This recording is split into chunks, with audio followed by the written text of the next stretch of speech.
Hello everyone and welcome back to Rolling Solo. My name is Adam Smith and this is going to be part 5 of our playthrough of Well the Unfortunate. And in the very last round, to sum it up quickly, we went invisible. Now I know a lot of you maybe in the last video were like, oh, you missed something, you didn't do something at the end of the round. Well, guess what?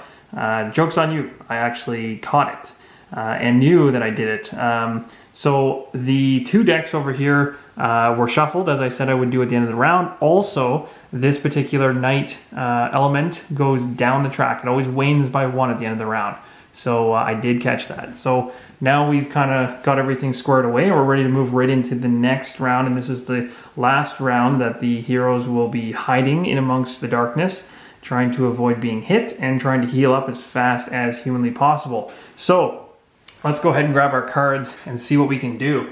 So the very first ones that I think make the most sense in order to kind of move this thing along is to potentially go with, we want to do this one for sure. So this is going to allow us to do a move and a heal. And healing 2 right now is very important to get us higher up the charts. And it's also a nice initiative of 11. So we're going to go ahead with that. And then we're going to go ahead with the 71, which is going to use, we're going to use this for the attack 2 at the very top of this card is the hope. So this will get us to go really early in the round and hopefully before the enemies do. Now the only thing is too that we got to think of is, and this is a strategic thing with invisibility, your invisibility doesn't wear off until the end of your next turn. So that would be this turn. Then what it really comes down to is a strategic decision on, if I go early in the round and we pop back up at the end of our turns early in the round and we have initiatives late in the round by the enemies, we're wide open for attacks. So in order to be kind of strategic, it actually makes more sense for us to actually play, instead of our 11 initiative, to play our 71 first, so that we ensure that we go potentially after the enemies go. Now it's not guaranteed because we don't know what's going to get pulled, but that certainly gives us a better chance. The other thing I could do is I could summon the rat swarm, which might be even a better idea. So maybe we'll do that because I'm not planning on using it yet. And it'll also give us the ability to still do an attack 2 on the top. So let's go even later in the round, have an even better chance of avoiding getting hit and use our invisibility to the max. So that's going to be for that. And then for the Scoundrel. Now the problem with the Scoundrel is he doesn't really have any like late cards. So I can't really do much. 33 is really going to be the latest one he can take, and he needs to use this to heal. So we're kind of running into a problem. And then I will also want to use this one, which is attack 3, in order to try to take out one of the enemies, because it's the only other one I can use for an attack on the bottom. So the harsh thing with this is he may end up popping up and getting a little bit hammered by the enemies, more so than the other ones. But if he goes early enough, he also has damage that he can soak into these enemies and hopefully kill them before they have a chance. So let's put him at 33. And, let me think about that. 33, yeah. That's tough. That's very, very tough. Okay, I think I'm happy with it though. It's sketchy. It's all very sketchy, but I'm trying to be strategic with this. So 82 very, very late in the round, and 33. Now we know those are the 2 cards that I put on top. I'm just thinking really quick about, before I 100% choose the Scoundrel to do 33 instead of, well, I guess it doesn't matter. It's not too much of a decision. There's only a 10 difference there.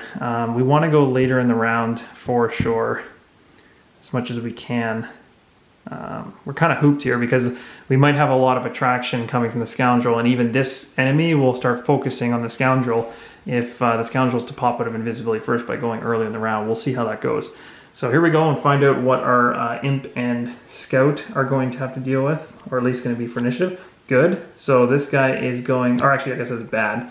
The Imp is going to go ahead at 43, and then the Scout is going to go at 53. Okay, so that's maybe not terrible, because I might be able to take the Scout out before he attacks me and just have to deal with the Imp. But it's still kind of dicey and there's a lot going on there. So we'll have to see how this pans out. But we do know 100% that the Mindthief is still going to be invisible. first, but the very first person that's going to be up and awake is going to be the Scoundrel. So the Scoundrel kind of is here. Now he's only invisible during his turn, which is right now. Then at the end of his turn, he's going to pop out of invisibility. So the first thing we're going to do is play this for heal 3 of self, which is just discarded, put in this pile here, and we're going to bump his health up to 4. So it goes from 1 to 4.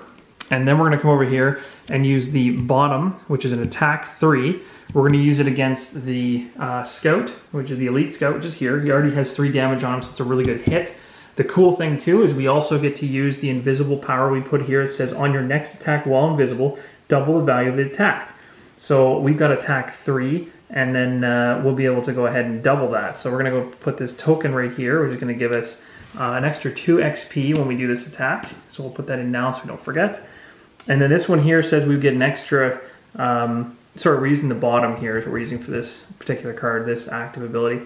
And it says our next 4 attacks targeting enemies adjacent to none. Well, they are adjacent. This particular Vermilion Scout is adjacent to the Forest Imp in the back, so that is not going to apply. But we've got a lot. I mean, even just right now, we're coming in with a 3 attack. Oh, and as well, this is going to give us an extra XP as well. So technically, he'll be jumping to 6 when he's done. So 3 XP boost really at the end of this attack. So he's going to be attacking with 3 plus the double attack, or doubling the value of the attack, which is pretty vicious.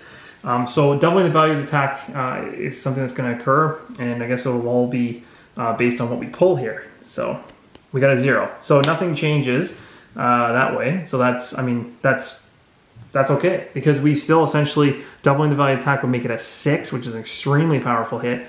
That's more than enough to take out the Vermilion Scout. So we've got ourselves a perfect kill, which is good. So this particular elite Vermilion Scout has now been knocked off the board. We go ahead and take a coin, drop it where he died. That is now the end of the Scoundrel's turn. The Vermilion Scout has been taken out, which is great news, but there's still 1 Scout left. The next thing that's going to happen is the invisibility is going to wear off because it's now the end of the Scoundrel's turn. So Scoundrel returns to his initial space that he was sitting in, and he's kind of got the Forest Imp, I guess, to take care of on his next turn. So that's the end of the Scoundrel's turn. And then also, because we actually collected the 2 XP, it says here, you kind of, what you do in these particular cards is, this is a persistent bonus, and then once it's completed, based on the text here, which we did, then it moves to the lost. So this card has actually gone into the lost pile. So it's 1 card less we're going to have in our hand when we long rest. So that is no longer a part of our, but it was worth it, because again, we got ourselves healed up to take a little bit of damage, right? All right, so now we're going to move over, and it's definitely not the Mindthief's turn yet. He's still hiding. It's going to be the Imp's turn. Sadly, the Imp is, he's right beside us, and he's going to go ahead and move, but he's also going to attack and target 2 people. So his movement is going to be trying to focus on more than 1 target. The thing that's great is the Mindthief's still hidden, so he's still just going to sit there and try to pick him off, which means the Imp will not move because he's already not going to be disadvantaged by a range attack, and there's no reason for him to move because he's within distance to do damage to me. So he's going to stay put and just do his attack. So movement does not apply in this case. Attack is going to be -1. Well, his attack is going to come across as a 2. -1 is 1. It's going to hit us with poison though, and then whatever we get as a modifier added to it, we'll see what happens. So that's 0. So essentially, he went ahead, he took a shot at us.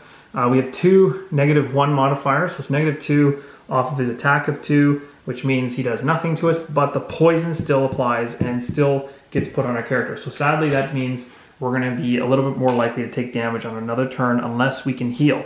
Or do something like long rest. If we long rest, then we can go ahead and get rid of that token, which we'll likely do at some point because our hands are getting very, very low on the Scoundrel. So we've covered the Imp's turn.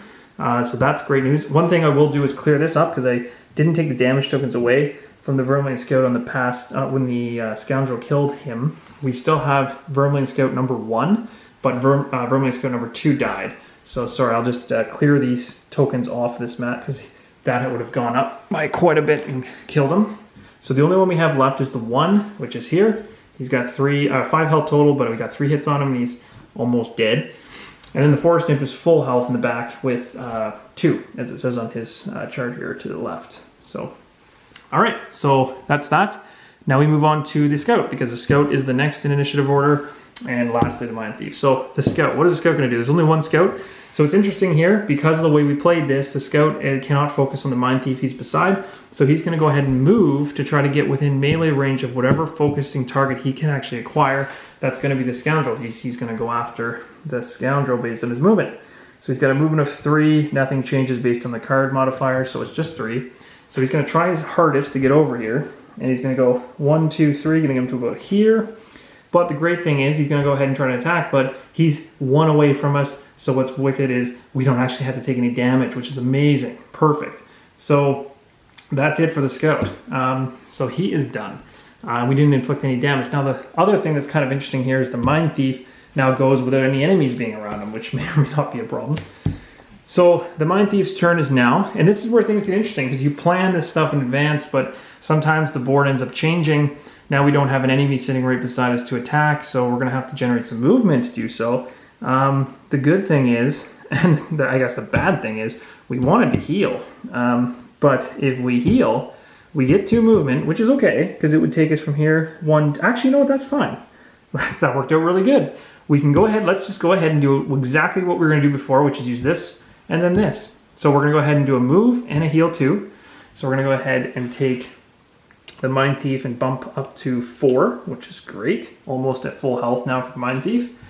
And then they're going to go, and he's going to go ahead and move 2. So we're going to have the Mindthief, while still invisible, because he's still invisible till the end of his turn, sneak around the tree, coming in behind the Vermling Scout, who's making his way over to our Scoundrel, and thinking that he can get a hit on him, but he couldn't.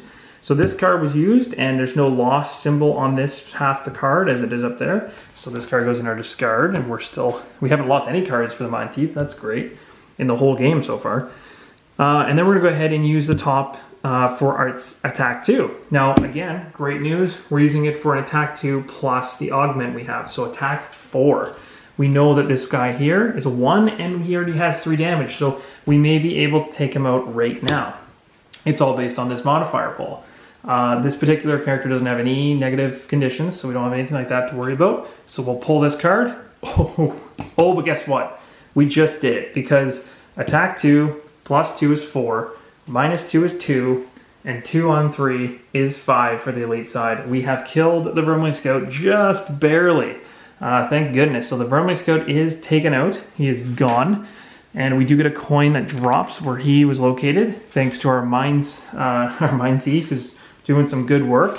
We don't gain any kind of XP as shown on the top half of the card, because we used it for this little symbol on the side there. So this card now goes in the discard pile. Well, that was awesome. And then the Mindthief is no longer invisible, because it is now the end of his turn. So the Mindthief poofs, kind of comes out of the shadows, and poof, he is back on the board. And after his great work in taking out the other elites, so we got rid of both elites, kind of got some coins scattered around. But remember, we do not want to pick up any coins with the Mindthief, and we're still trying our hardest to get the Scoundrel to get that clean kill with no damage on an enemy, and maybe that Forest Imp is going to be the one to take it, being that he only has 2 health in another round. So that would be cool. So at this point, we've completed this full round. So then we do what we normally do with the end of round. And in the prior video, just so that you guys were aware, I did kind of cut it short instead of doing the end of the round at the end of the video like I normally do. So sorry about that. And somebody might have thought that I forgot to do a couple steps, but I had caught them all at the beginning of this video. So hopefully we are free and clear of errors. So we're going to go ahead and reduce the element strength. So now our dark token is completely in the inert. We didn't end up using it for anything. We don't have any cards that would have made use of that element. And then we're going to go ahead and optionally short rest. So at this point, that's the thing. We could... The question is whether we want to gamble and short rest and lose a card. You know what? It might be worth it. It might be worth it, because we got a lot of... Regardless, I don't know if I want to sit still for a full turn, and obviously I don't want to let the Forest Imp be able to take a shot at me when our health is already low. Even though long resting would be really handy, as we'd be able to gain back 2 health. But I just don't know. I don't know if it's don't know if it's worthwhile or not. The poison hit on the Scoundrel is really unfortunate. We do still have the Scoundrel's leather armor to take a hit in the future. It's a really tough call, to be honest, as to whether or not we should short rest or whether that's worth it. In terms of shuffling, though, just so you guys are aware, this is something I won't do on camera, but I will always make sure to go through the modifier cards after the videos to ensure that I shuffle the cards, and you'll never have to worry about that. I'll always catch those.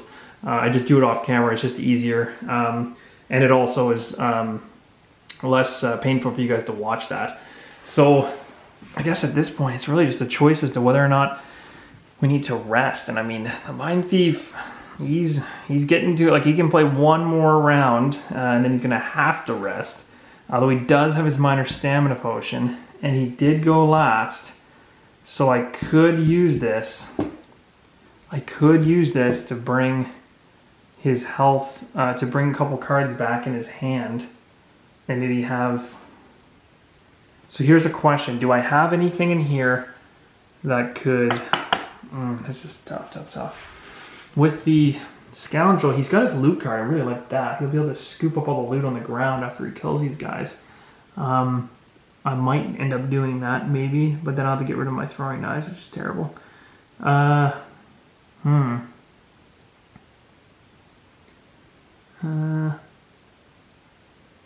know what?